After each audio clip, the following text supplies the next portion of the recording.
जय श्री हरि विष्णु, राधे राधे। दोस्तों, आप सभी का मेरे चैनल में बहुत बहुत स्वागत है। आज हम आपके लिए रविवार व्रत की पौराणिक कथा लेकर आए हैं, तो कथा पूरी सुनेगा और अच्छी लगे तो प्लीज़ लाइक, चैनल को सब्सक्राइब जरूर कीजिएगा। रविवार व्रत की पौराणिक कथा के अनुसार प्राचीन काल में एक बुढ़िया रहती थी। वह नियमित रूप से रविवार का व्रत करती। रविवार के दिन सूर्योदय से पहले उठकर बुढ़िया स्नान आदि से निवृत्त होकर आंगन को गोबर से लीपकर स्वच्छ करती। उसके बाद सूर्य भगवान की पूजा करते हुए रविवार व्रत कथा सुनकर सूर्य भगवान को भोग लगाकर दिन में एक समय भोजन करती। सूर्य भगवान की अनुकंपा से बुढ़िया को किसी प्रकार की चिंता एवं कष्ट नहीं था।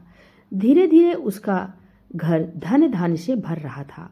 उस बुढ़िया को सुखी होते देख उसकी पड़ोसन उससे जलने लगी। बुढ़िया ने कोई गाय नहीं पाल रखी थी, अतः वह अपनी पड़ोसन के आंगन में बंधी गाय का गोबर लाती थी। पड़ोसन ने कुछ सोचकर अपनी गाय को घर के भीतर बांध दिया। रविवार को गोबर न मिलने से बुढ़िया अपना आंगन नहीं लीप पाई। आंगन न लीप पाने के कारण उस बुढ़िया ने सूर्य भगवान को भोग नहीं लगाया और उस दिन स्वयं भी भोजन नहीं किया। सूर्यास्त होने पर बुढ़िया भूखी प्यासी सो गई। प्रातःकाल सूर्योदय से पूर्व उस बुढ़िया की आंख खुली तो वह हैरान अपने घर के आंगन में सुंदर गाय और बछड़े को देखकर हैरान हो गई। गाय को आंगन में बांधकर उसने जल्दी से उसे चारा लाकर खिलाया। पड़ोसन ने उस बुढ़िया के आंगन में बंधी सुंदर गाय और बछड़े को देखकर तो वह उससे और अधिक जलने लगी।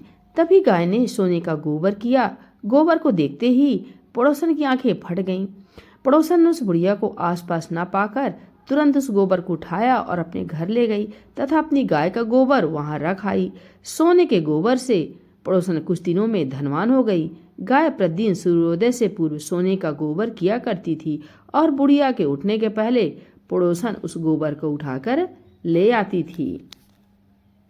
बहुत दिनों तक बुढ़िया को सोने के गोबर के बारे में कुछ पता नहीं चला। बुढ़िया पहले की तरह हर रविवार को भगवान सूर्यदेव का व्रत करती रही और कथा सुनती रही।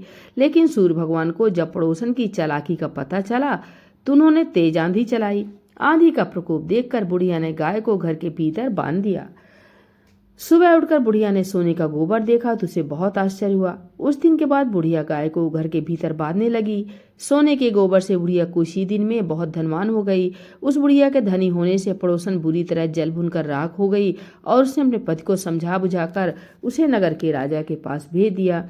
सुंदर गाय को देखकर राजा बहुत खुश हुआ। सुबह जब राजा ने सोने का गोबर देखा तो उसके आश्चर्य का ठिकाना नहीं रहा। उधर सूर्य भगवान को भूखी प्यासी बुढ़िया को इस तरह प्रार्थना करते देख उस पर बहुत करुणा आई। उसी रात सूर्य भगवान ने राजा को सपने में कहा, राजन, बुढ़िया की गाय और बछड़ा तुरंत लौटा दो, नहीं तो तुम पर विपत्तियों का पहाड़ टूट पड़ेगा, तुम्हारा महल नष्ट हो जाएगा। सूर्य भगवान के स्वप्न से बुरी तरह भयभीत राजा ने प्रातःकाल उठते ही गाय और बछड़ा बुढ़िया को लौटा दिया। राजा ने बहुत सा धन देकर बुढ़िया से अपनी गलती के लिए क्षमा मांगी। राजा ने पड़ोसन और उसके पति को उनकी इस दुष्टता के लिए दंड दिया। फिर राजा ने पूरे राज्य में घोषणा कराई कि सभी स्त्री पुरुष रविवार का व्रत किया करें। रविवार का व्रत करने से सभी लोगों के घर धन धान्य से भर गए। रास्ते में चारों ओर खुशहाली छा गई। स्त्री पुरुष सुखी जीवन यापन करने लगे तथा सभी लोगों के शारीरिक कष्ट भी दूर हो गए। बोले सूर्य भगवान की जय, श्री लक्ष्मी नारायण भगवान की जय, रविवार व्रत कथा की जय।